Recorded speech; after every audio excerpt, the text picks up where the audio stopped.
शुक्लां भरधरं विष्णुं शशिवर्णं चतुर्भुजं प्रसन्नवदनं ध्यायेत् सर्वविघ्नोपशान्तये। ॐ सहना भवतु सहनौ भुनक्तु सह वीर्यं करवावहै तेजस्विनावधीतमस्तु मा विद्विषावहै। ॐ शान्तिः शान्तिः शान्तिः। अगजाननपद्मार्कं गजाननमहर्निशम् अनेकदन्तं भक्तानाम् एकदन्तमुपास्महे। श्रीमहागणपतये नमः। गुरवे सर्वलोकानां विषजे भवरोगिणां निधये सर्वविद्यानां श्रीदक्षिणामूर्तये नमः। अस्मद्गुरुचरणारविन्दाभ्यां नमः। वसुदेवसुतं देवं कंसचाणूरमर्दनं देवकी परमानन्दं कृष्णं वन्दे जगद्गुरुं। ज्ञानानन्दमयं देवं निर्मलस्फटिकाकृतिम् आधारं सर्वविद्यानां श्रीहयग्रीवमुपास्महे। श्रीहयग्रीवमूर्तये नमः। सरस्वति नमस्तुभ्यं वरदे कामरूपिणि विद्यारम्भं करिष्यामि सिद्धिर्भवतु मे सदा। श्रीमहासरस्वत्यै नमः। उमाकोमलहस्ताब्जसम्भावितललाटकं हिरण्यकुण्डलं वन्दे कुमारं पुष्करस्रजं வெற்றிவேல் முருகனுக்கு ஹரஹரோஹர. லோகவீரியம் மகாபூஜ்யம் சர்வரக்ஷாகரம் விபும் பார்வதி ஹிருதயானந்தம் சாஸ்தாரம் பிரணமாம்யகம். சுவாமியே சரணமையப்பா. வாகர்த்தாவிவ சம்பிருக்தௌ வாகர்த்த பிரதிபத்தயே ஜகதः பிதரௌ வந்தே பார்வதி பரமேஸ்வரௌ. ஸ்ரீ பார்வதி பரமேஸ்வராभ्यां நமः. कोमलं पूजयन् वेणुं श्यामलोऽयं कुमारकः वेदवेद्यं परं ब्रह्मा तस्मै श्रीगुरवे नमः। अस्मद्गुरुचरणारविन्दाभ्यां नमः। श्रीकृष्ण गोविन्द हरे मुरारे श्रीनाथ नारायण वासुदेव। श्रीकृष्ण गोविन्द हरे मुरारे श्रीनाथ नारायण वासुदेव। श्रीकृष्ण गोविन्द हरे मुरारे श्रीनाथ नारायण वासुदेव। पीताम्बरं करविराजितचक्रशङ्खकौमोदकी सरसिजं करुणासमुद्रं राधासहायम् अतिसुन्दरमन्दहासं वातालयेशम् अनिशं हृदि भावयामि। कृष्णो रक्षतु मां चराचरगुरुः कृष्णं नमस्ये सदा। कृष्णेनैव सुरक्षितोऽहमसकृत् कृष्णाय दत्तं मनः। कृष्णादेव समुद्भवो मम विभो कृष्णस्य दासोऽस्म्यहम्। कृष्णे भक्तिरचञ्चलास्तु भगवन् हे कृष्ण तुभ्यं नमः। श्रीगुरुवायूरप्पा शरणं नम्राणां सन्निधत्ते सततमपि पुरस्तैरणभ्यर्थितानपि आर्तान् कामानजस्रं वितरति परमानन्दसान्द्रां गतिं च। इत्थं निःशेषलभ्यो निरवधिकफलः पारिजातो हरे त्वं क्षुद्रं तं शक्रवाटी द्रुममभिलषति व्यर्थमर्त्यव्रजोऽयं। श्रीगुरुवायूरप्पा शरणं श्रीभट्टपादम् अनिशं हृदि भावयामि। वंशीविभूषितकरात् नवनीरदाभात् पीताम्बरात् अरुणबिम्बफलादरोष्टात् पूर्णेन्दुसुन्दरमुखात् अरविन्दनेत्रात् कृष्णात् परं किमपि तत्त्वमहं न जाने. കൈരണ്ടും കൂപ്പി ഞാൻ വീണ്ടുമീറക്കുന്നു നീരജലോചന നിന്നോടായി. ഏതീനു മഞ്ഞനെ കുമ്പിടേണ്ടാത്തോരു രീതിയിൽ നീ എന്നെ പാലിക്കെന്നായി. കൃഷ്ണ ഹരേ ജയ കൃഷ്ണ ഹരേ ജയ കൃഷ്ണ ഹരേ ജയ കൃഷ്ണ ഹരേ. Good morning, everyone. Okay, so I thought we'll do the review of 99 next week when we meet in person. Okay, but like because then we still have a couple more stanzas left, so we can do it together. Okay, we'll start from stanza 9 today. And we see who ahead. Shailaja Praveen, you can be a student. Lalita Murli, are you available to be a student today? Okay. Okay.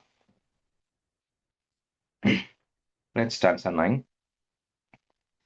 Yettu त्रैलोक्यरूपं धददपि च ततो निर्गतोऽनन्तशुद्धज्ञानात्मा वर्तसे त्वं तव खलु महिमा सोऽपि किमन्यते स्तोकस्ते भाग एवाखिल भुवनतया दृश्यते त्र्यंशकल्पं भूयिष्ठं सान्द्रमोदात्मकमुपरि ततो भाति तस्मै नमस्ते. So we were seeing last class about kind of the key glory of the Lord as it is said in the Vedas. And in the previous stanza, we saw a little bit of what was said in Purusha Suktam. The first few stanzas of the Purusha Suktam we saw in stanza 8.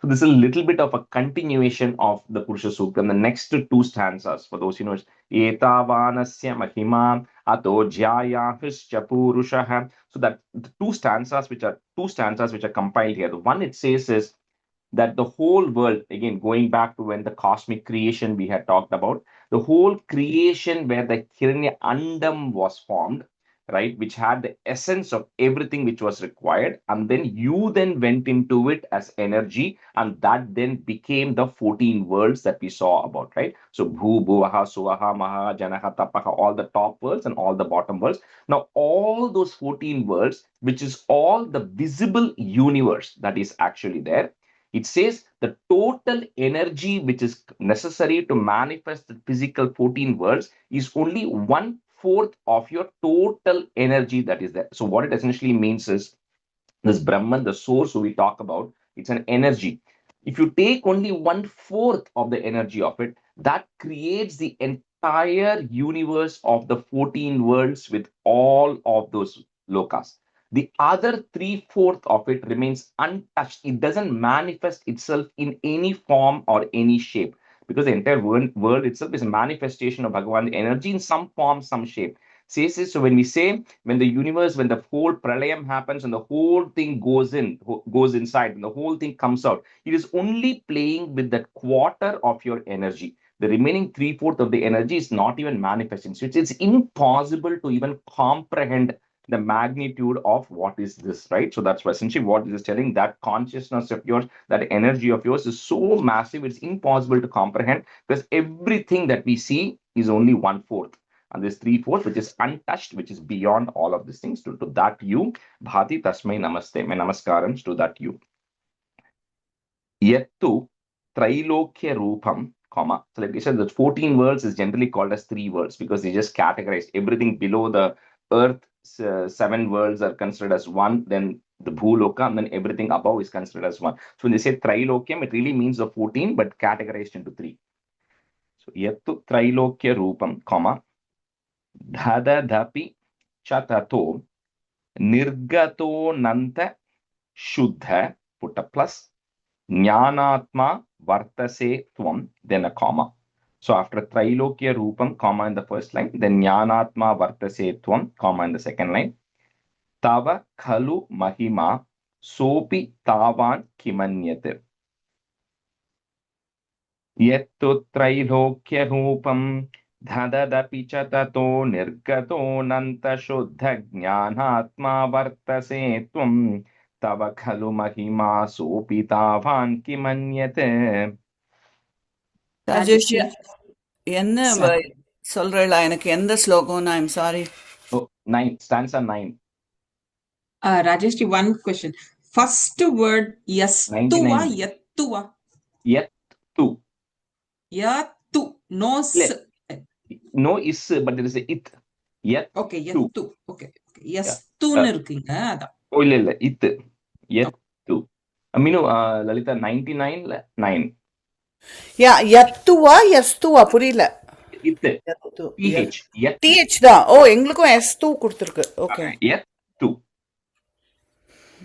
And mine has Nirgatananta. So not Nirgato, right? It's Nirgato. It's Nirgataha Ananta. So Nala, that's like it forms the O, but it will have in Sanskrit will have the S symbol next to it. So it is said as one word. So Nirgato Nanta Shuddha. Okay, Nirgato. I will check. Thank you.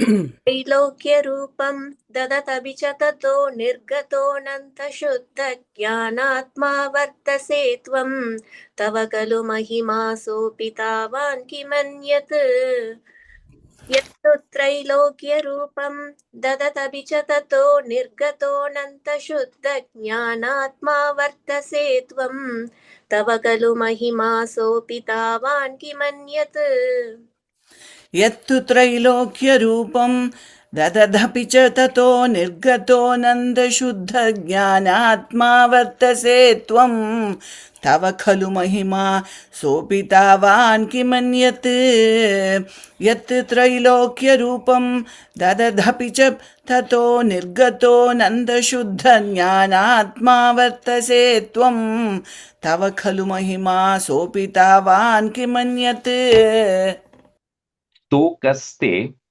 भाग एवाखिल भुवनतया, दृश्यते त्र्यंशकल्पम, and then put a plus. Bhuyishtam, the whole next line is together. Bhuyishtam sandra modatmakam upari tato bhati tasmai namaste.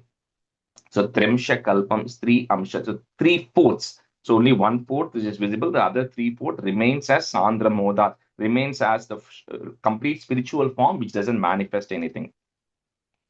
Stokaste bhaga eva kila bhuvanataya drishyate Trimshakalpam bhuyishtam Sandra Modatmakam uparitato bhati tasmai namaste.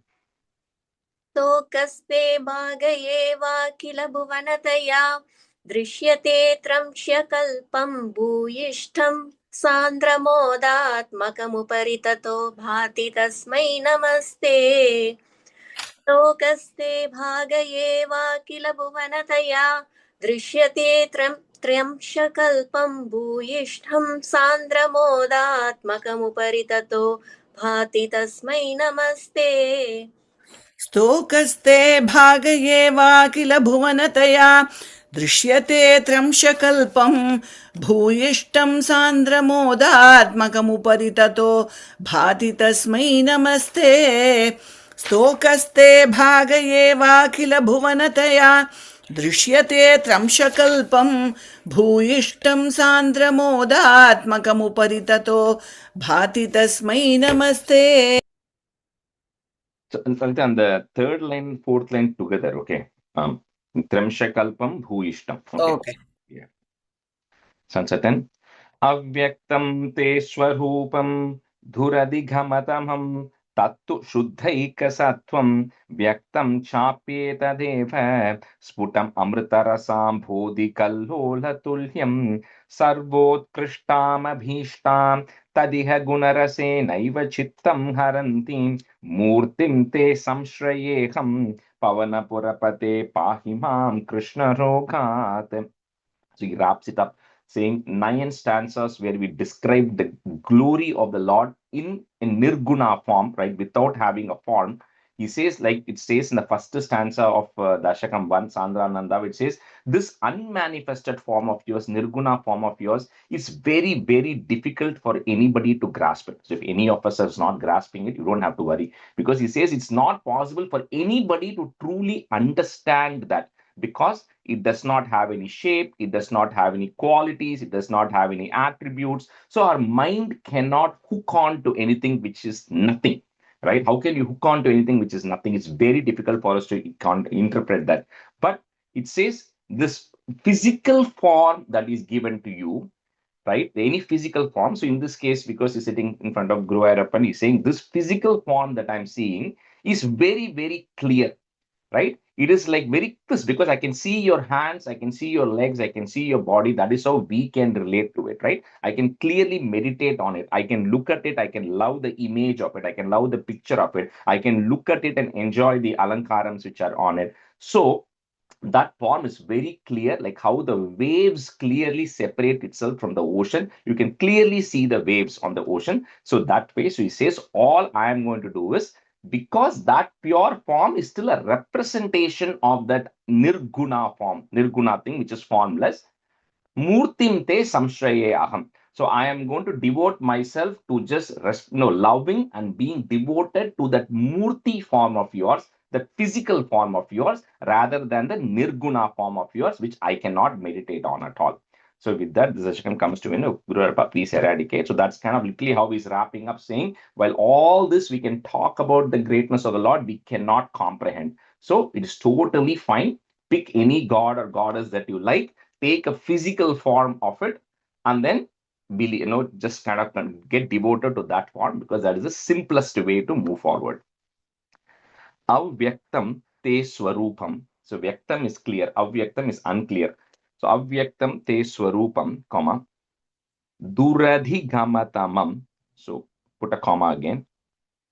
Tattu shuddhaika sattvam, comma, vyaktam chapyetadeva, comma, sputam amrita rasambodhi kallola tulyam. Avyaktam te swarupam duradhigamataham tattu shuddhaikasattvam vyaktam chapyetadeva sputam amritarasambodhi kallola tulyam.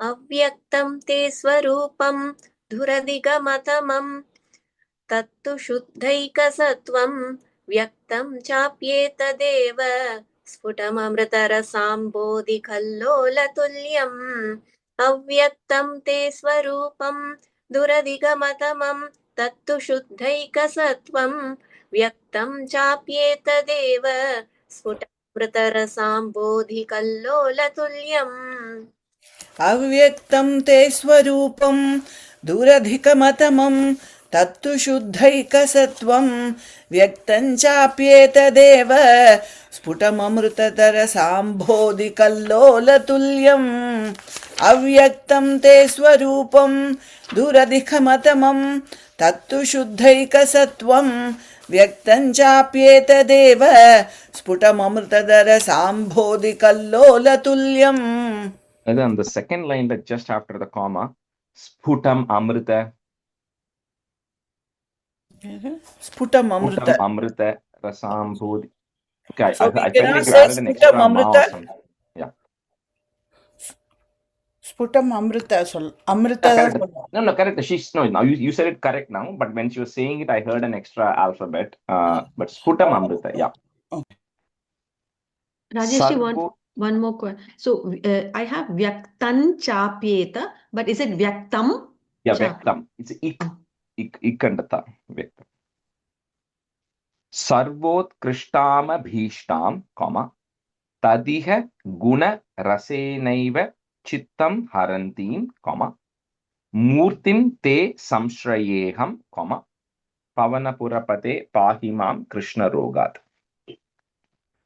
Sarvotkrishtama tadiha gunarasenaiva chittam harantim murtim te samshrayeham pavanapurapate pahimam krishna rogat.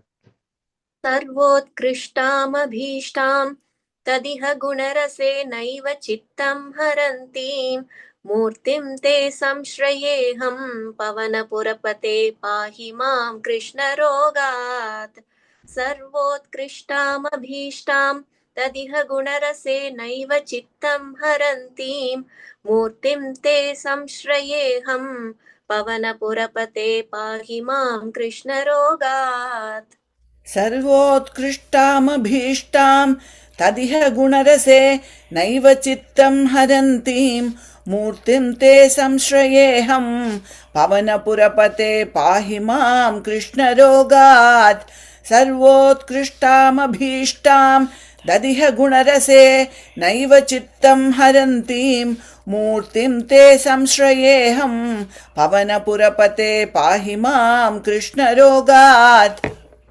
Krishnaya Parabrahmane Namaha. So at the end of 99, Dashakam Bhattaripada is still not cured, because he's still saying, please eradicate my ailments, right? Please help save me out. Then we'll see in the next class, what happens in the 100th Dashakam. Okay, so we're going to switch now over to the Narayana Kavacham. Hope you all have printouts or a soft copy or whatever. So it is not complicated, but the text that I sent you, because I think I downloaded from the Prapatti website, I believe, the text may not be easy to read because the font is little small and all of that. So people have told me I haven't had a chance to separate out the lines, but you can always go to prapatti.com, download it in that font, and just whatever extra markings I have said of nyasam, which I will teach you, which I've added into the document. So you can physically make the markings later. So I think you might find it a little hard because the text spacing is too small between each other, but it is not actually that complicated. But it is little bit, some words are hard from Bhagavatam. So, all right. I'm going to quickly say the initial meaning of it, and then we'll jump into it. Okay. So, this one, we saw a little bit of it in Dashakam 23 of Narayanam. It referred to it, but in a way, this question starts with, Parikshit asking Shukra Brahman that, I need to know the mantram, the armor, the kavacham that Indra asked Narayana, because when Indra was very weak at one point in time, and then the Devas were not winning, so he then used that Kavacham, he used to then go into battle with the Asuras and win back everything. So he says, I want to know that mantram which is blessed by Narayana, so please teach me that mantram. Right? So at that point, Shukra Brahman says, I know a mantram which has been taught by this Narayana Kavacha by this person called as Vishwarupa. So Shukra Brahman is asking, Parikshit is asking Shukra Brahman. So Shukra Brahman is telling, when Indra was weak, so what happens at one point, I told the story during 23, is when Indra one day when Brihaspati came, he didn't respect Brihaspati. So Brihaspati got upset and walked away. So essentially he lost his guru, because of which the Devas started losing everything. So when he didn't know what to do, what he does is he goes and meets a person called as Vishwarupa.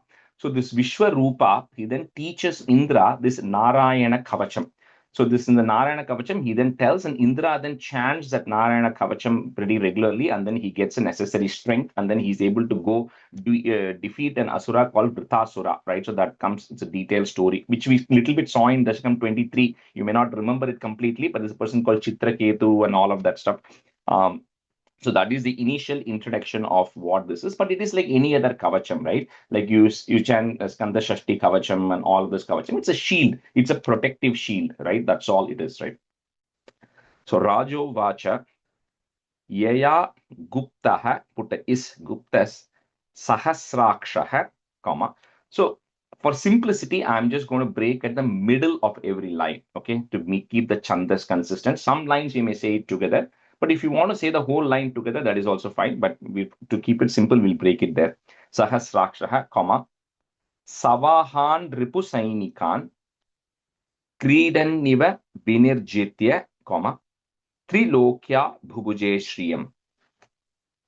So this follows, like, I think one standard tune for this entire thing. So Rajoho Vacha Yaya Gupta Sahasrakshaha Savahan Ripusainikan Kridan Niva Vinirjitya Trilokya Bhubuje Shriyam. राजोवाच यया गुप्तः सहस्राक्षः सवाहान् रिपुसैनिकान् क्रीडन्निव विनिर्जित्य त्रिलोक्या भुभुजे श्रियम् यया गुप्तः सहस्राक्षः सवाहान् रिपुसैनिकान् क्रीडन्निव विनिर्जित्य त्रिलोक्या बुभुषे श्रियम् Bhubuje Shriyam. बुभुजे श्रियम् राजोवाच यया गुप्तः सहस्राक्षः सवाहान् रिपुसैनिकान् किरीडन्निव विनिर्जित्य त्रिलोक्या बुभुजे श्रियम् राजोवाच यया गुप्तः सहस्राक्षः सवाहान् रिपुसैनिकान् किरीडन्निव विनिर्जित्य त्रिलोक्या बुभुजे श्रियम् Bhagavam Stan Mamakyahi, comma. Varma Narayanatmakam Yatha Tathayinaha. So in Sanskrit, you'll see two S symbols. So you kind of say the whole word together. Yatha Atathayinash. So that Visarga will take a ish sound. Yatha Atathayinash Shatrun, comma. Yena Gupto Jayan Mridhe. So by which you can win against the people who are your enemies or anything which is evil.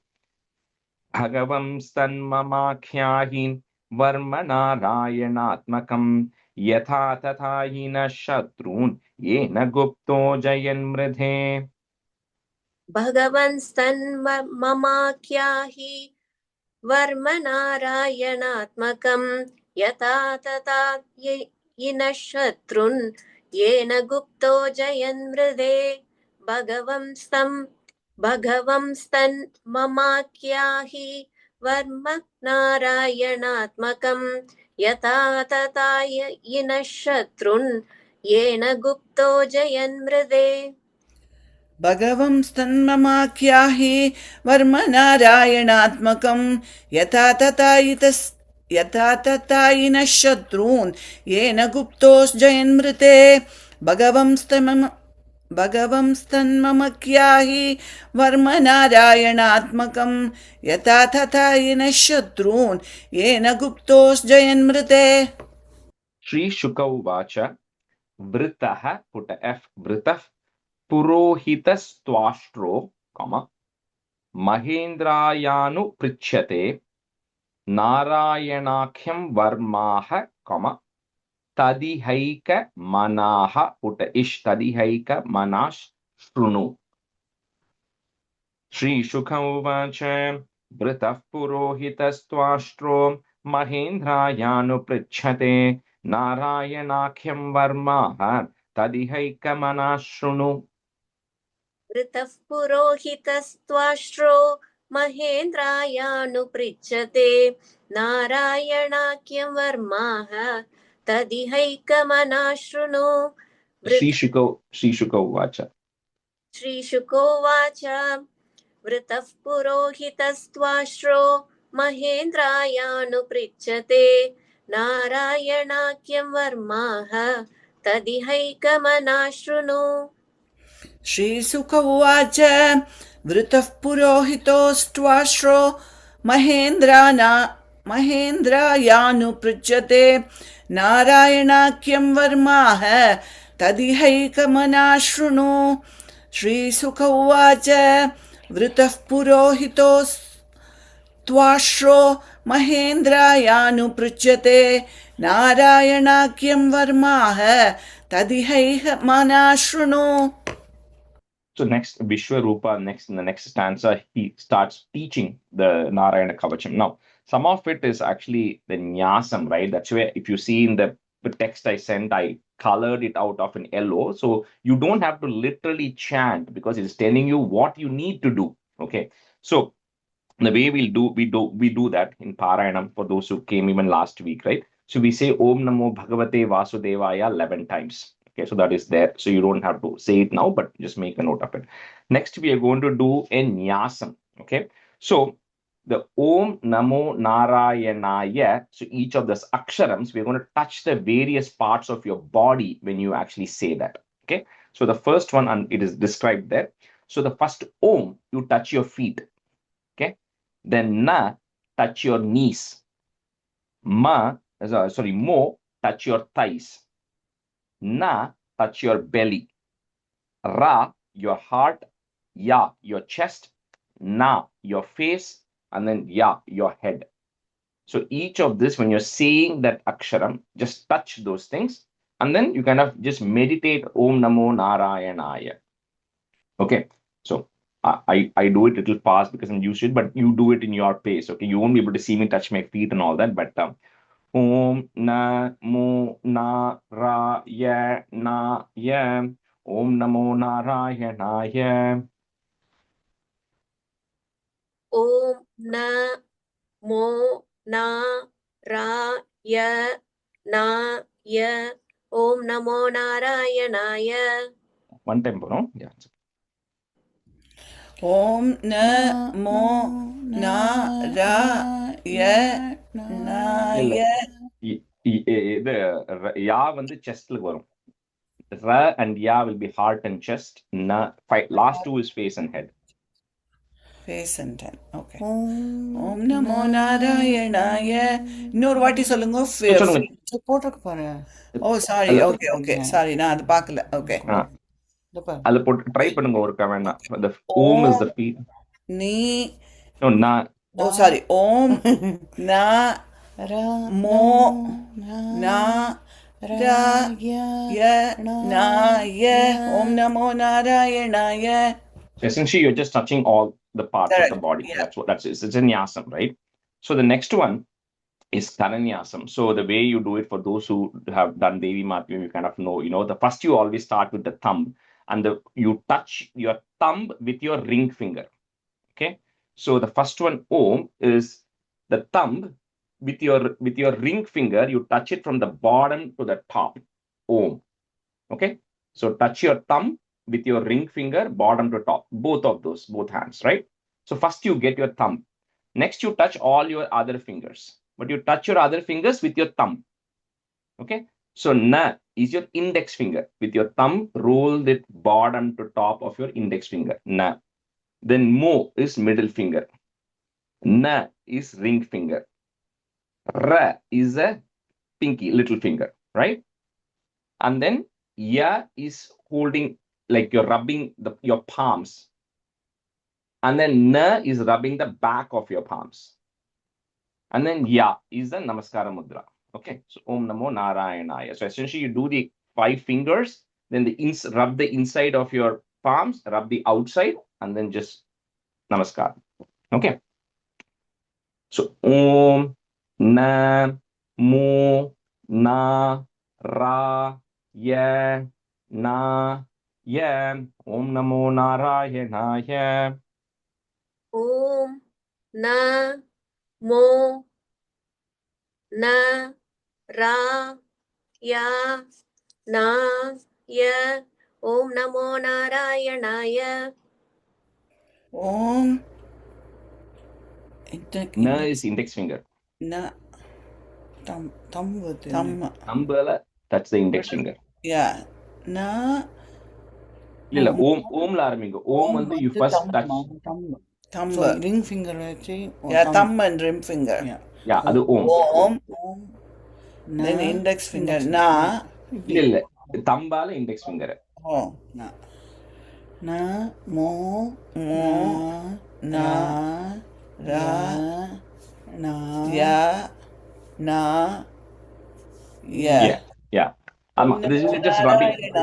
Yeah, just rubbing the front of the palm and everything. I mean, you do it a few times, you'll get it. Essentially, it's like the first one is you touch your thumb, and you touch the thumb with the ring finger, and then all the other fingers you touch with your thumb in the sequence, right? That way you have your things. That's it. And then the Om Namo Narayanaya, the Or Aksharam, then front and this thing. Okay. So next, touch the thumb with ring finger, not with the index. Okay. No. You touch the thumb with the ring finger. With the ring. Okay, thank you. Yeah. Okay. So next is this thing. Om Vishnave Nama Iti. Okay. So, but that is getting broken into multiple things. So Om, touch your heart. Om. V, touch your head. Sha, touch the middle of your eyes. Na is touch the like the top, middle of your head, right? The first one is just the head, you can just touch Murdni. Then this thing is the na is touching the middle. Ve is touching both your eyes. And then na is touching all the joints in your body. So you start with your shoulder, so na, and you say every time you can say that na, then your elbow, na, then the wrist joint, na, then again your hip joints, na, then your knees, na, then your ankles, na. So each of the joints in your body, you touch it by saying the letter na. Okay. The next is ma, but the ma astraya phat, which means protect me with your astram in all directions. So you essentially do it in all directions. So first straight mastraya phat, then right mastraya phat, left mastraya phat, back mastraya phat, top and bottom, right? So in all the 6 directions, ma astraya phat. And then it will wrap up with Om Vishnave Namaha. Rajeshi, does it matter which finger you use when you touch your eyes or No, I mean, generally I use the ring finger, but it's okay. You can use the full hand or ring finger, either is okay. Okay, so I just want to pause here to see if anybody has any questions. You may not be able to do it in the consistent manner till you do it a few times, but you got the idea, right, of which parts to touch. Okay, so Om, Vi, Sha, Na, Ve, Na, Na, then hip, Na, knees, Na, ankles, Na, Ma Astraya Phat, Ma Astraya Phat, Ma Astraya Phat, Ma Astraya Phat, Ma Astraya Phat, Ma Astraya Phat. Om Vishnave Namaha. Vishnave Namaha. Om Vishna Na.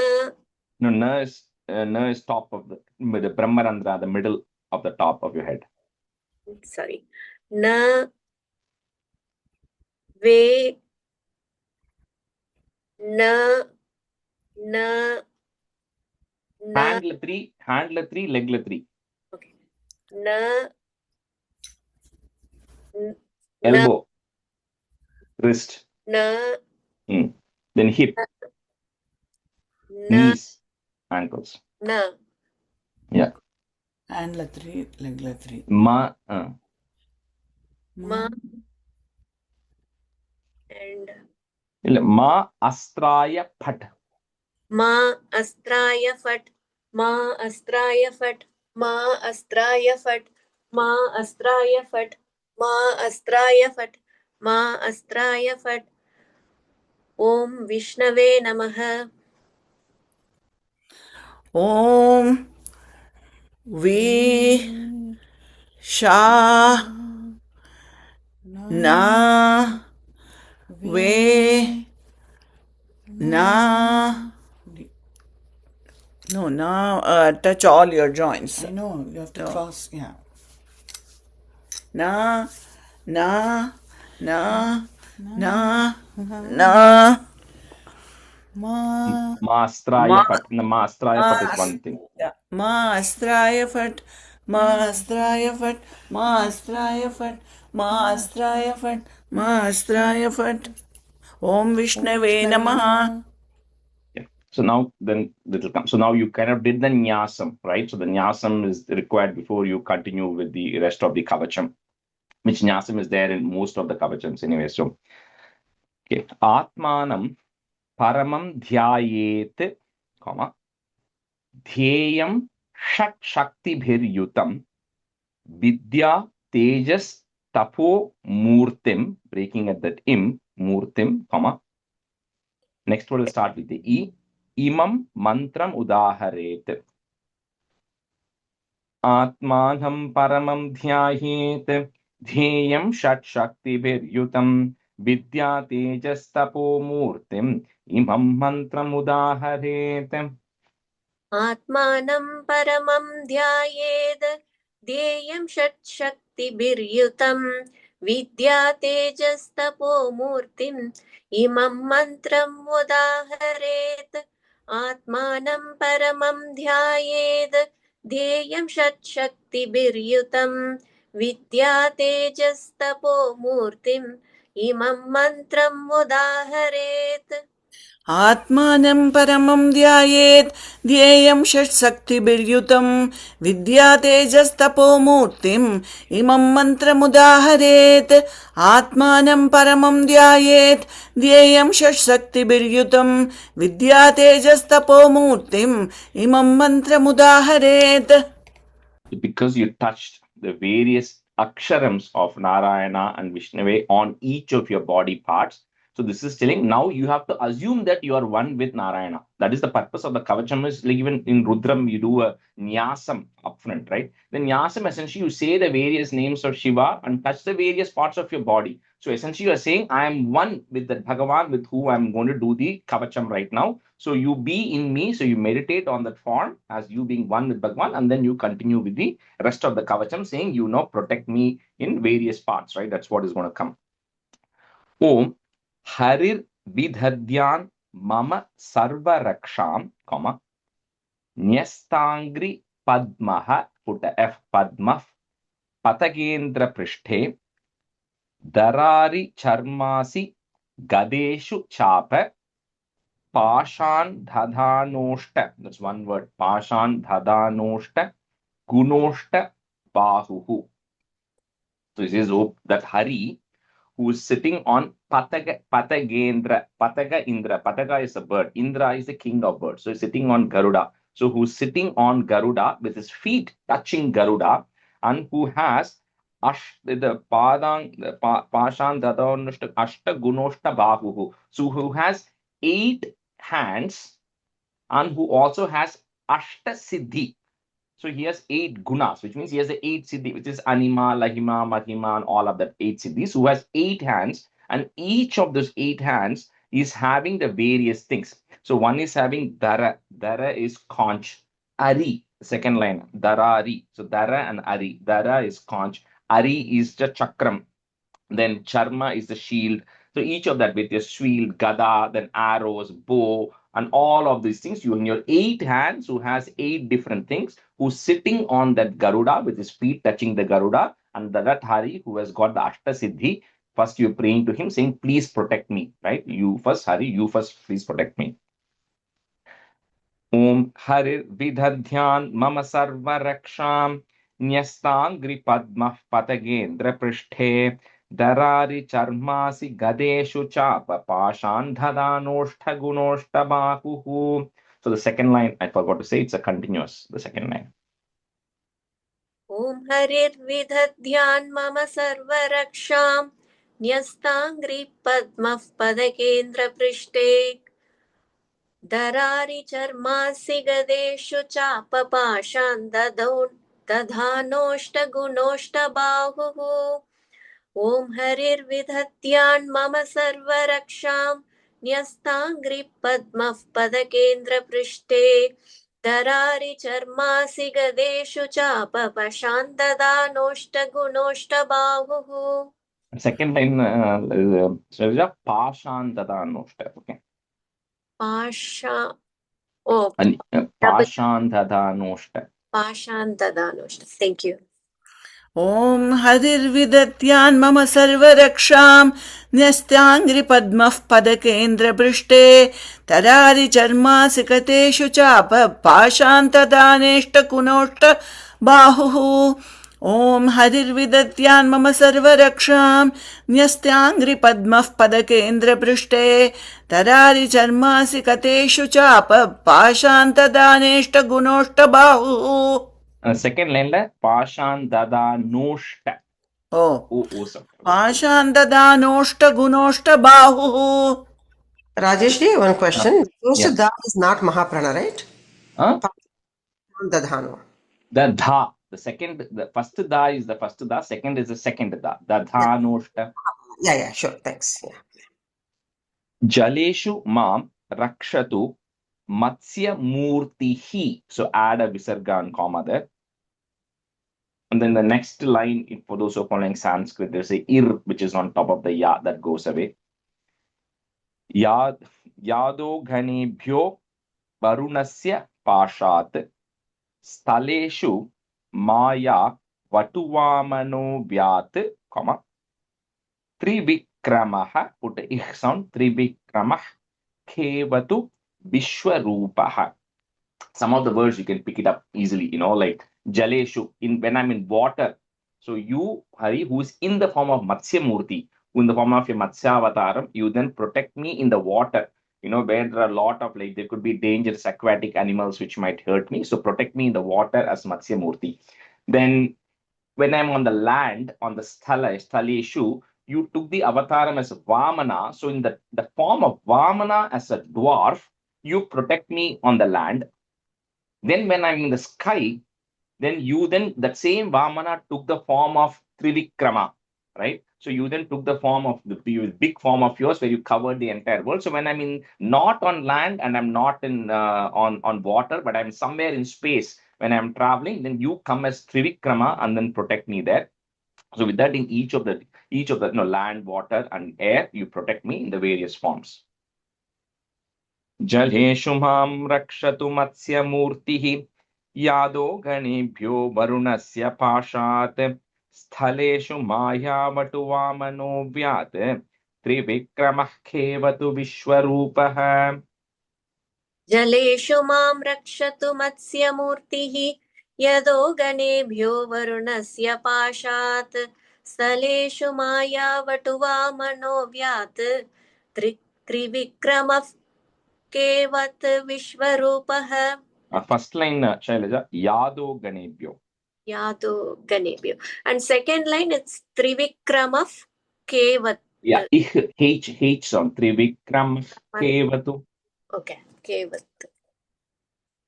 जलेषु मां रक्षतु मत्स्यमूर्तिः यादो गणेभ्यो वरुणस्य पाशात् स्थलेषु मायावटुवामनो व्यात् त्रिविक्रमः केवत् विश्वरूपः जलेषु मां रक्षतु मत्स्यमूर्तिः यातो गणेभ्यो वरुणस्य पाशात् स्थलेषु मायावटुवामनो व्यात् त्रिविक्रमः केवतु विश्वरूपः जलेषु मां रक्षतु मत्स्यमूर्तिः यातो गणेभ्यो वरुणस्य पाशात् स्थलेषु मायावटुवामनो व्यात् त्रिविक्रमः केवतु विश्वरूपः.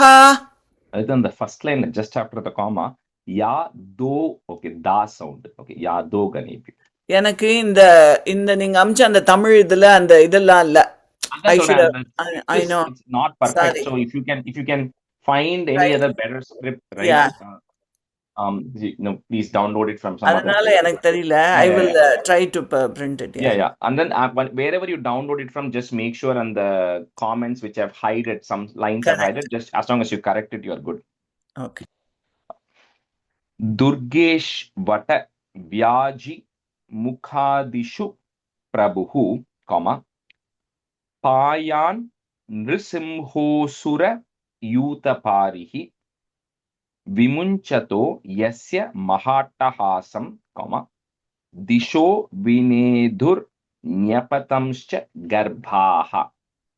So the next one, it says, you can see from the word he's referring to Nrisimha. So he says that Narasimha, who appeared as the one to get rid of Hiranyakashipu, you protect me in all the directions. You know why? Because when Narasimha came and then he roared, right, in the form of the lion. When he roared, that attahasam, that word coming, right? Attahasam. When he roared, that sound reverberated in all the directions. The sound vibrations reverberated in all the directions, right? So that way, that you, Narasimha, because you can create that sound. And with that noise, you can protect me in all the direction. It will actually act as a shield as well. And you also protect me in any place I go, in places which are very difficult. When you're going through forest or going through dense jungle and all of those places, you come and protect me there. That's Narasimha. Durgeshvatavyaji Prabhu Payan Nrisimhosura-Yutaparihi Vimunchato Yasya Mahatahasam Disho Vinedurnyapatanscha Garbhaha. दुर्गेष्वटव्याजिमुखादिषु प्रभुः पायान् नृसिंहोऽसुरयूथपारिः विमुञ्चतो यस्य महाट्टहासं दिशो विनेदुर्न्यपतंश्च गर्भाः दुर्गेष्वटव्याजिमुखादिषु प्रभुः पायान् नृसिंहोऽसुरयूथपारिः विमुञ्चतो यस्य महाट्टहासं दिशो विनेदुर्न्यपतंश्च गर्भाः दुर्गेष्वटव्याजिमुखादिषु प्रभुः पायान् नृसिंहोऽसुरयूथपारिः विमुञ्चतो यस्य महाट्टहासं दिशो विनेदुर्न्यपतंश्च गर्भाः दुर्गेष्वटव्याजिमुखादिषु प्रभुः पायान् नृसिंहोऽसुरयूथपारिः विमुञ्चतो यस्य महाट्टहासं दिशो विनेन्दुर्न्यपदंश्च गर्भाः. We'll switch halfway point. Lakshmi Edavalli ji, you can be a student, and Shailaja Neisha, you can be a student. Yes. Rakshatvasau Madhvani Yajna Kalpaha, comma, Swa Damshtra Yoni Thadaro. So Damshtra Yoni Thadaro Varaha Ramodri Kuteshwata Vipravase, Sa Lakshmanovyad Bharatagra Josman. So that Lakshmanovyad, one word, and then Bharatagra Josman. So again, you can see the words which are coming here. So but one who's like when we saw the Varaha avatar, we saw in that Dashakam 13, they describe the form of the Varaha with the various things which are required for doing the yajna. Like he says, the hair that is here is the dharba grass, and then each of that, your stomach is the belly, is a pot which is holding all the offerings. So they describe the form of Varaha as a yajna. So that Varaha who then lifted, the whole earth, which is tusks and everything, may you protect me on the street from any, people who are trying to mug you or anything, from the rogues who are on the street, you protect me from there. Then Parashurama, you as Rama, you protect me on the top of mountains. So when essentially each of the gods is going to pick a place, right? So on the top of the mountains, you protect me. Then you may Bharata Agraja, means the elder brother of Bharata, which is Rama. So you, Rama, along with Lakshmana, protect me in Vipravase, when I'm in foreign countries, because they all went to Lanka and then protected Sita, right, outside of the homeland. So similarly, when I'm in any foreign countries, oh Rama and Lakshmana, you both come and protect me there. ராஜேஷ்ஜி ஒரு curious question so Shatrughan சொல்லாம வெறும் Bharathan and லக்ஷ்மணனை மட்டும் specify பண்றதுக்கு reason இருக்கா ஏதாவது? இல்ல பரத்தாவோட அண்ணான்னு தான் சொன்னாங்க, பரத்தாவை சொல்லல. பரத்தாவோட அண்ணான்னு எதுக்கு மென்ஷன் பண்ணும்ல? சந்தஸுக்காக போட்டிருப்பா சிலப்போ. சத்ருக்னோட அண்ணான்னு சொல்லல, சத்ருக்னை விட்டுட்டா பரதா அண்ட் லக்ஷ்மணா மட்டும் தான். ஆமா, அது என்னக்கா, if they say Shatrugna Agraja, then the chandas will go away. So they must have tried to fit. See, essentially all he's trying to, that is my assumption, okay? I mean, he's just trying to say Rama and Lakshmana protect me in foreign countries. Adal line anga. But அந்த ராமா கொன்றது ராமானே பேர் வரல. First Rama வருது is like Parashurama. அதுல இந்த second time ராமாக்கு ராமான்னு பேர் கொடுக்கல, பரதாவோட அண்ணான்னு கொடுத்துட்டா. I think I'm assuming that's because of the chandas, to fit the chandas. That's my assumption, but Rakshatva Somadvani Yajna Kalpaha Swadhamstrayoni Tadharo Varaha Ramodrikoteshwata Vipravase Sa Lakshmano Vyad Bharatagrajosman.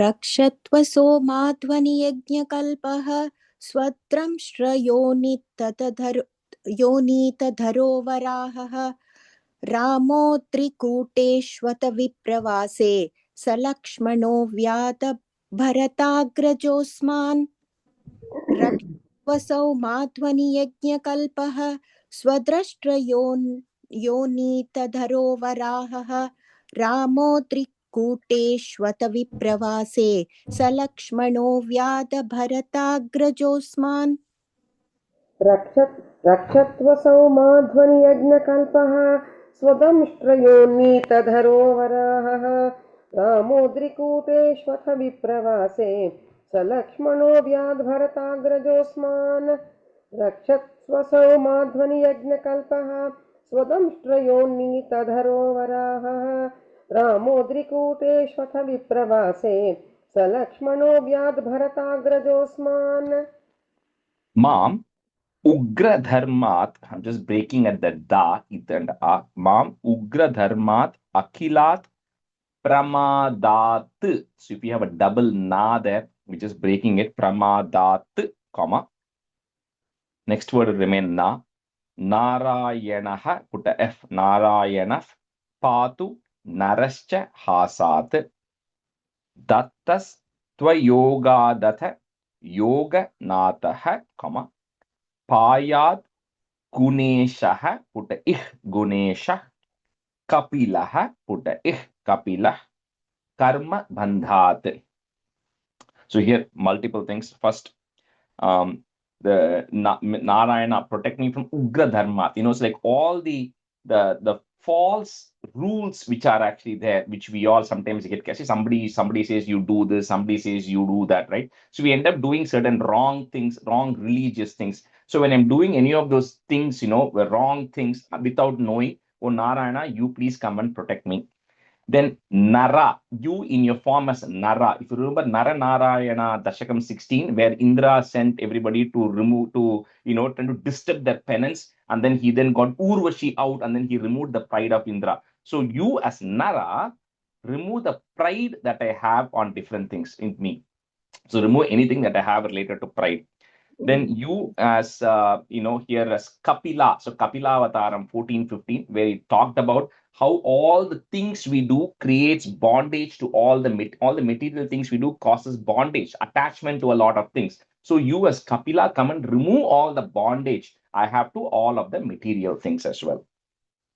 So essentially what it is going to do is each incarnation had a primary purpose or something which you can tie that incarnation to. So he's going to call each of the incarnation saying, you help me because that's what you are best at, right? That kind of. Mam ugra dharmat akilat pramadhat Narayana patu narascha hasat dattastva yoga dhata yoganatah payat guneshah kapilah karma bandhat. माम् उग्रधर्मात् अखिलात् प्रमादात् नारायणाः पातु नरश्च हासात् दत्तस्त्वयोगादत योगनाथः पायात् गुणेश कपिलः कर्मबन्धात्. First line, Narayana patu. नारायणः पातु. माम उग्रधर्मात् अखिलात् प्रमादात् नारायणः पातु नरश्च हासात् दत्तस्त्वयोगादत योगनाथः पायात् गुणेशः कपिलः कर्मबन्धात्. मामुग्रधर्मादखिलात् प्रमादात् नारायणः पातु नरश्च हासात् दत्तस्त्वयोगादथ योगनाथः पायात् गुणेशः कपिलः कर्मबन्धात्. मामुग्रधर्मादखिलात् प्रमादात् नारायणः पातु नरश्च हासात् दत्तस्त्वयोगादथ योगनाथः पायात् गुणेशः कपिलः कर्मबन्धात्. Sanat Kumarovatu Kamadevat. So in the Sanskrit text, if you have a double dha there, we're going to break it into it. Kamadevat, comma. Next word will start with the ha sound. Haya Shirsha Mam Pati Deva Helanat Devarshi Varyah, put a F, Devarshi Varyah Purusharchanantarat, comma. Kurmo Harirmam Nirayada Sheshat.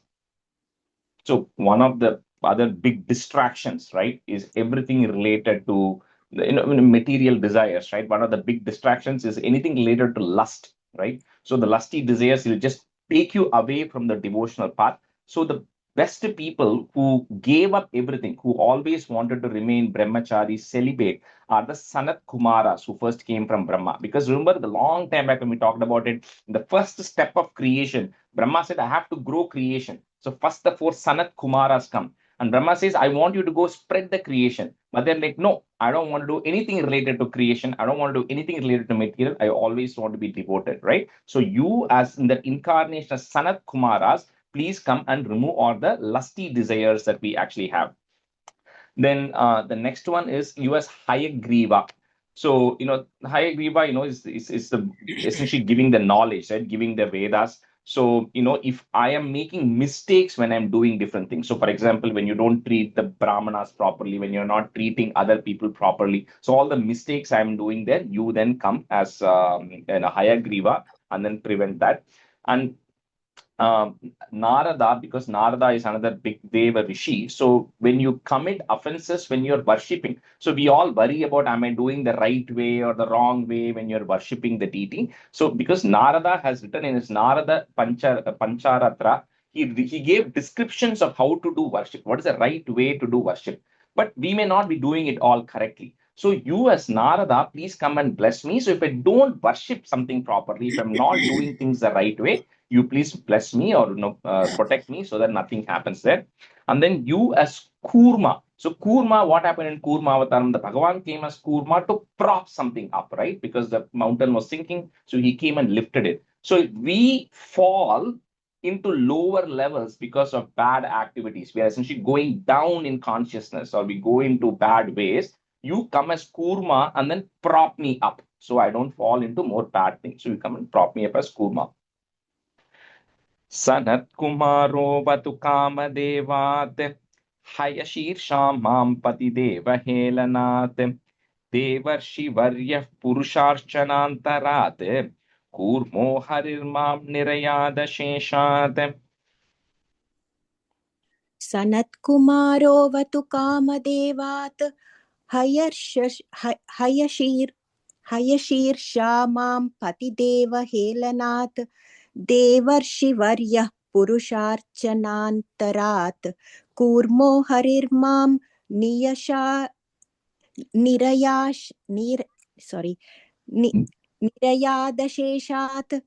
सनत्कुमारो वतु कामदेवात्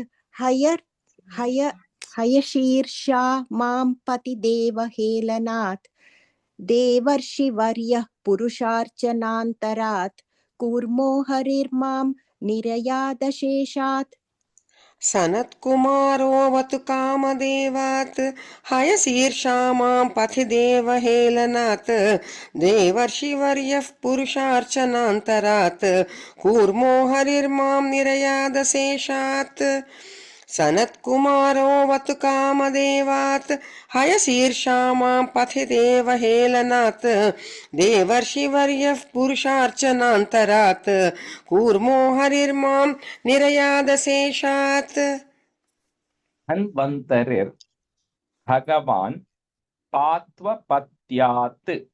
So that is a double the you might see in the next word. We're just going to break it. Patvapatyaat. Dvandvad Bhayat Rishabho. Okay. Dvandvad Bhayat Rishabho Nirjitatma. Yajnascha Lokat. So the I'm just going to break it for ease. Lokat Avatan Janantat. Again, the and ba is coming later. I know the text is a little hard to read it, but Lokat Avatan Janantat, comma. Next word will start with the ba. Balo Ganat Krodha Vashada Hindraha.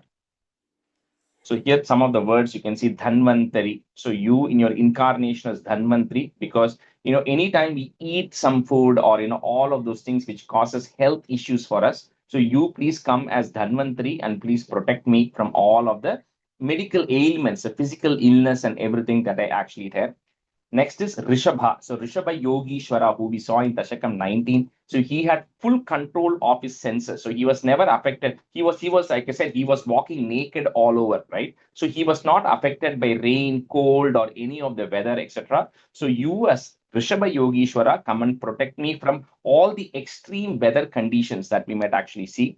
And then you as Balarama, come and protect me. Of course, Balarama is Adishesha incarnation. So anytime I'm going and I'm encountering snakes anywhere, right? Angry snakes anywhere, you please come as Balarama and protect me against all of those.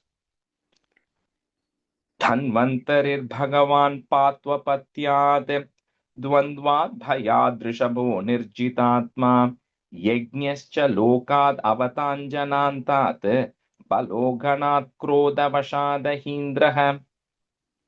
धन्वन्तरिर् भगवान्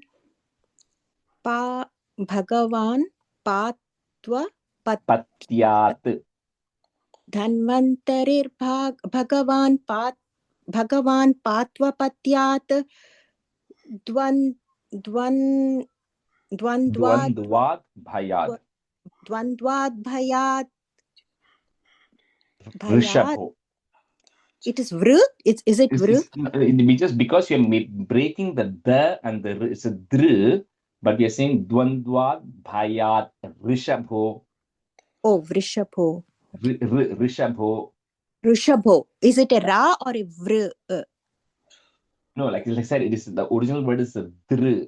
Okay, but we're just making it into a it and a r, two sounds. Dvandvad bhayat rishabho nirjita. Correct. Okay. Yajnascha lokat avatan janantat balo ganat krodha vashad hindraha.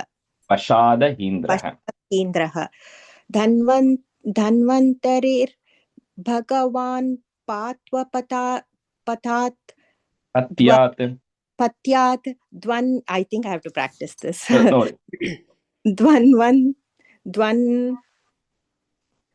Dvandvad bhayat vrishabho nirjitatma yajnascha lokad avatan janantat balo ganat krodha vashad hindraha. I have to practice this. No, I think this text it's very hard, like I know it, so it's easy for me, but the way the text is written, it's very hard to follow it. Rajesh, question. Yeah. Lokat avatan janantata or avatat janantata? The root word is avatat, but because ja is coming, it takes an in sound, so avatan janantat. Avatan janantat. Okay. நமக்கு எவ்வளவு problem வரும்ங்கறத தெரிஞ்சிருந்து அவ எப்படிலாம் ப்ரொடெக்ஷனுக்காக கொடுத்திருக்கால. அப்ப அவங்களுக்கு தெரியும் இதெல்லாம் the problems don't change from yugam to yugam or generations to generations, right? We think we are encountering things for the first time, but it's the same problems everybody faces. இல்ல first நம்மள protect பண்ணிக்கிறதுக்கு நம்மளோட ஆயுசை மாத்திரம் வளர்த்துக்கிறதுக்கு மாத்திரமே நிறைய எக்கச்சக்கமா சொல்லியிருக்கா. First எல்லாம் ஈக்குவலா எல்லாம் யார் யார வர்ஷிப் பண்றோமோ அவ வாழ்க்கை ஏத்த மாதிரி அவ அப்படியே சொல்லியிருக்கா. First exactly absolutely right. பண்ணிக்கிறதுக்குலாம் இல்ல, ஃபர்ஸ்ட் இத மாத்திரமே எல்லாமே ஃபோக்கஸ் பண்ணியிருக்கா. Ama. And the Devi Mahatmyam, it first starts with the Devi Kavacham, right? So the Devi Kavacham is the same thing. It just invokes the different names of Devi to come and protect in different directions, different parts of the body. And the Shashti Kavacham also similar, right? So. Dhanvantarir Bhagavan Patvapathyat Dvandvad Bhayad Rishabho Nirjitatma Yajnascha Lokat Avatan Janantat Balo Ganat Krodhavashad Hindraha. Dhanvantarir Bhagavan Patvapathyat Dvandvad Bhayad Rishabho Nirjitatma Yajnascha Lokat Avatan Janantat Balo Ganat Krodhavashad Hindraha. Dvaipayano Bhagavan, breaking at that na, Bhagavan Apr-12, Buddhastu Phakanda Gana Pramadat Kalkihi put ih Kalehe put ih again Kalkih Kaleh Kalamalat Prapatu, Dharmavanayuru Kritavataraha. So here the Dvaipayana, so Krishna Dvaipayana referring to Vyasa. So Vyasa who compiled the Vedas. So he's the authority of the Vedas. So if we are all supposed to, at least men are all supposed to learn Vedas. We don't learn all the Vedas. We don't follow what is written in the Vedas properly. So when anything like that come, you please come as Veda, because Vyasa is also Vyasam Vashishta, Vyasaya Vishnu Rupaya, Vyasa Rupaya Vishnave. So it's an incarnation of Vishnu anyways. So you as Vyasa, you please come and then protect me when I'm ignoring all the critical things in the Vedic knowledge. And then, especially in the time of Kali Yuga, you please come as in the form of Kalki Deva, you please come and protect me for all the irreligious things I'm actually doing. Then you as Buddha, right? Like this is not the Buddha who came recently, right? In the Siddhartha who became Buddha. There's another incarnation also as Buddha. That's Buddha itself. It just means an enlightened one. So there's a lineage. So even in Bhagavatam, it describes same Narayana is incarnating as Buddha because people were misusing the Vedic principles, right? So they were just doing all the rituals with the wrong intention and from misusing it. So the Buddha was just another way, just like how Kapila came and talked about Sankhya mixed with devotion. Buddha came and gave how to lead a right life. So you come as that Buddha, you come and bless me, so I follow the right way of living. Dvaipayano Bhagavan Aprabodhat बुद्धस्तु पाखण्डगणप्रमादात् कल्किः कलेः कालमलात् प्रपातु धर्मावनायोरुकृतावतारः. Rajeshri, Yeah. sorry. The after Prabodhat, it's given as Udbuddhastu. Udbuddhastu. No, just Buddhastu. Okay, Buddhastu. द्वैपायनो भगवान् अबोधात् बुद्धस्तु पाखण्डगणप्रमादात् कल्किः कलेह कालमलात् प्रपातु धर्मावनायोरुकृतावतारः. The second line, kalehe, it has a ich sound. Kalkih kaleh kalamalat. कलेह. Okay. द्वैपायनो भगवान् अप्रबोधात् बुद्धस्तु पाखण्डगणप्रमादात् कल्किः कलेः कालमलात् प्रपातु धर्मावनायोरुकृतावतारः. Lakshmi, that second line, kalkih kaleh kalamalat. कल्किः कलेह. Yeah, exactly. Yeah, just Kale. H. Yeah. Okay. Rajesh, question. Pashanda, is it Gana or just Gana? Gana pramadhat. Gana Pakhanda gana pramadhat. Okay. द्वैपायनो भगवान् अप्रबोधात् बुद्धस्तु पाषण्ड गणत् प्रमादात् कल्किः कलेः कालमलात् प्रपातु धर्मावनायोरुकृतावतारः. Some books are Pashanda, some books are Pakhanda. I don't know what is that. My one has Pakhanda, but I think the printout is sent has Pashanda. So it's okay. Either should be okay then. Sure. द्वैपायनो भगवान् अप्रबोधात् बुद्धस्तु पाषण्ड गणत् प्रमादात् कल्किः कलेः कालमलात् प्रपातु धर्मावनायोरुकृतावतारः. Mam Keshavo Gadaya Prataravyat. So it, comma. Next word starts with a go. Govinda Asanga Vamata Venuhu Narayanaha, put a F, Narayana Pratna Udata Shaktihi Visarga, comma. Then there is a ir on that ma that goes away. Madhyandine Vishnurarindra Panihi. So the day, which is like 12 hours of the day, is divided into like 6 buckets, of the 36 Gatikas multiple ways. So the 6 of what they're going to do is for each of those blocks of 6, it is actually going to tell somebody has to come and protect me. So it says, no, first is Keshava. So you as Keshava come and protect me the first portion of the day. You as Govinda, who's playing his flute, come and protect me in the second portion of the day. Then Narayana, you who's Narayana, who's endowed with all of those, you protect me on the third part of the day. And then Madhyandine Vishnur Arindra Panihi. Then Vishnu, who carries the disc, you protect me on the fourth part of the day. So essentially, you take the day's 12 hours, divide it into 6 parts. Each of the part, you're calling one version of Bhagavan to come and protect. I don't know why who is called in the one version versus the other, but those are the 4 names in this.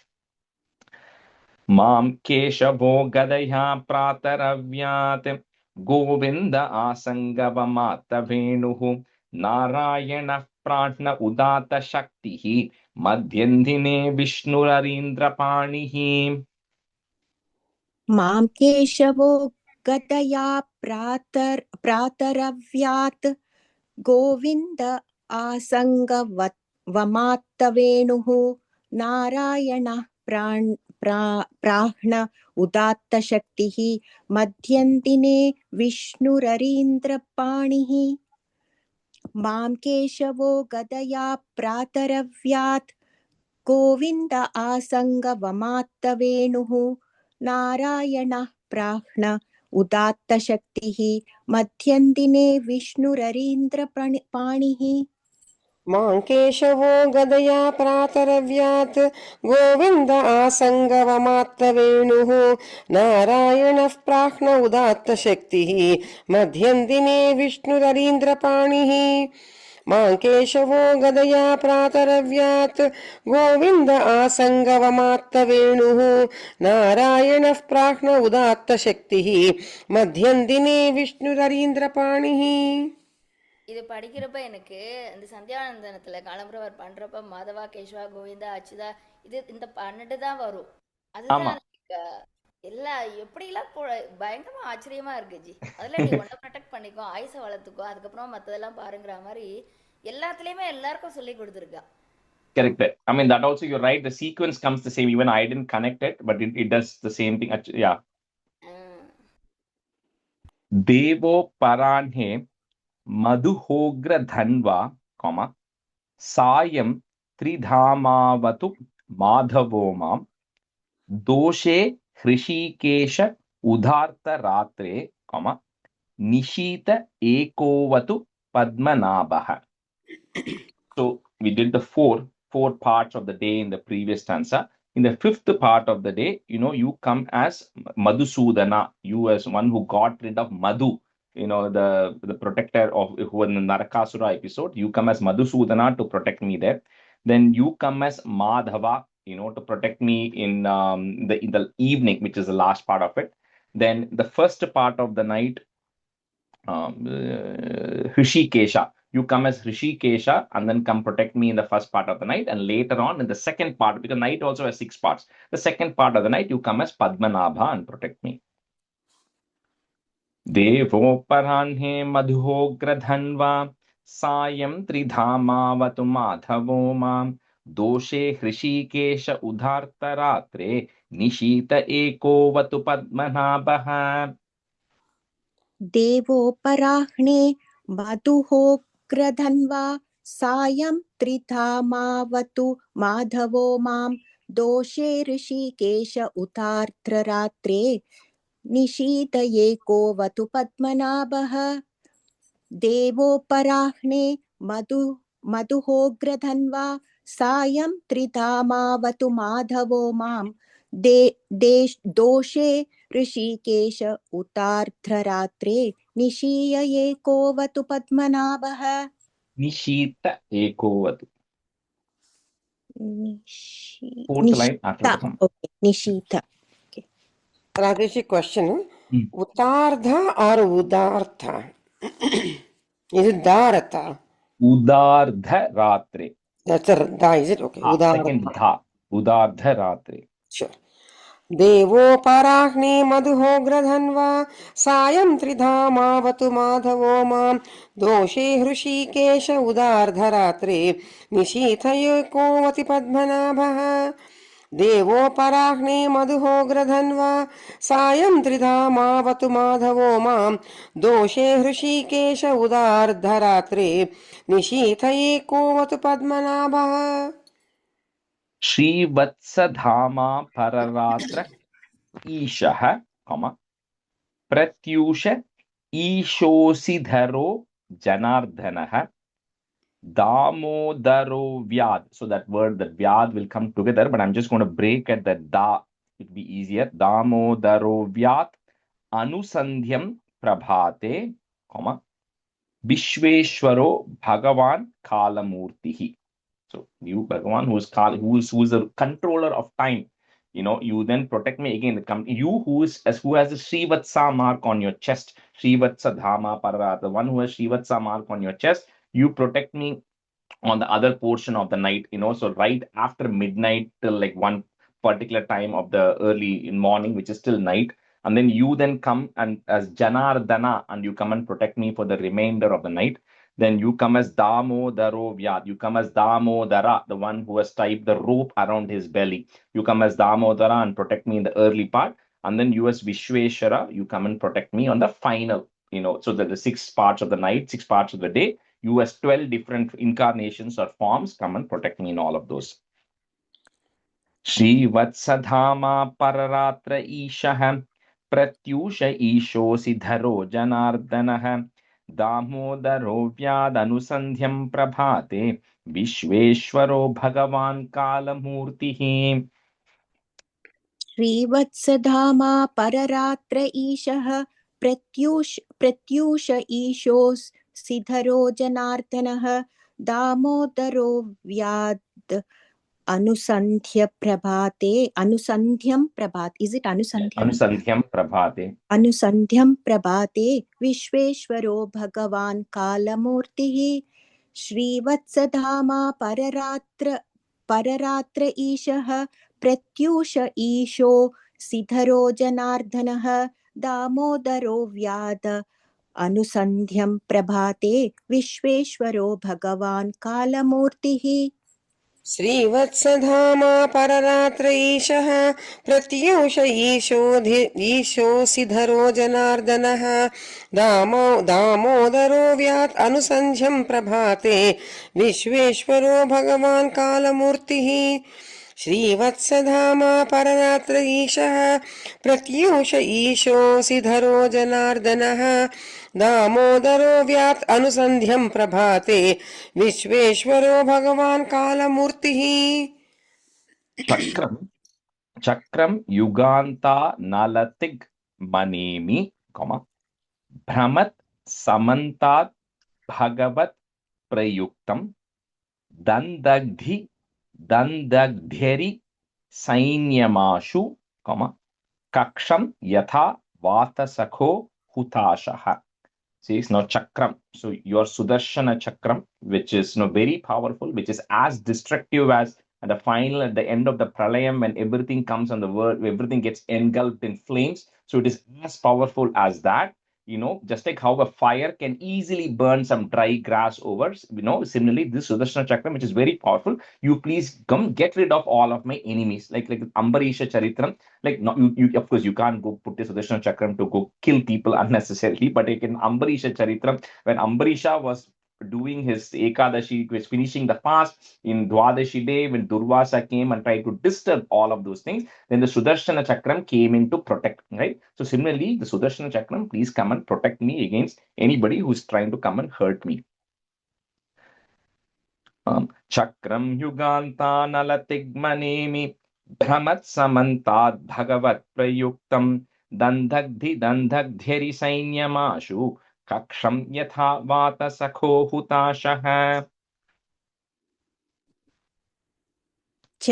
चक्रं युगान्ता नलति मनेभि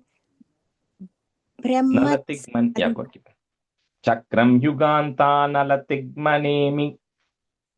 चक्रं युगान्तान् नलतिग्मनेमि भ्रमत्समान्ताद् भगवत् प्रयुक्तं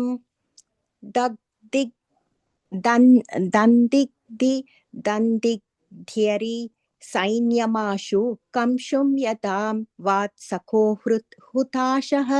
Sorry, the second line. Dandagdhyari.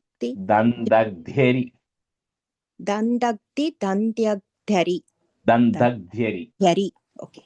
Yeah, the second word is also Dandagdhi only, but it's Dandagdhi and Ari. Ari is discussed. So Dandagdhyari. Okay. Chakram yugantan latigmanemi brahmat samantad bhagavat prayuktam dandagdhyari sainyamashu kaksham yatavat sakho hutashah. That first word, just you can say it together. Yuganta nalatigmanemi. Okay, you don't. You don't have to break it. Yeah, don't break that. Yeah. Yuganta nalatigmanemi.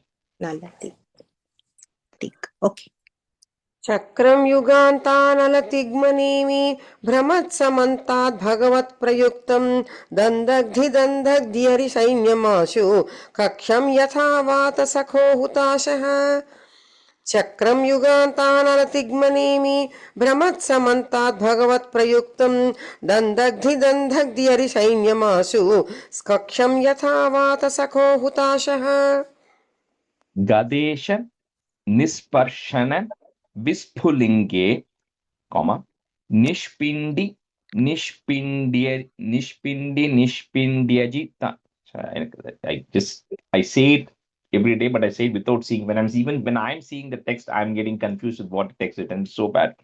Nishpindi nishpindyaji priyasi Kushmanda Vainayaka Yaksha Raksho, comma, Bhuta Grahamsh Churnaya Churnayari. So some of the word churna is like crushing it, powdering it, right? Pulverizing it. So you, as with your kaumodaki, with your gada, which is so powerful, it can just break anything or destroy anything, powder anything. You please protect me from all these different names, right? No, Kushmanda, there's all different types of ghosts or ghouls which are there. So Kushmanda, Vainayaka, Yakshas, Rakshasas, Bhutas, then all the grahas, all the evil the demons who are everybody who's there. All of those evil ghosts and evil creatures who are there with your kaumodaki, you just pulverize them, you just destroy them.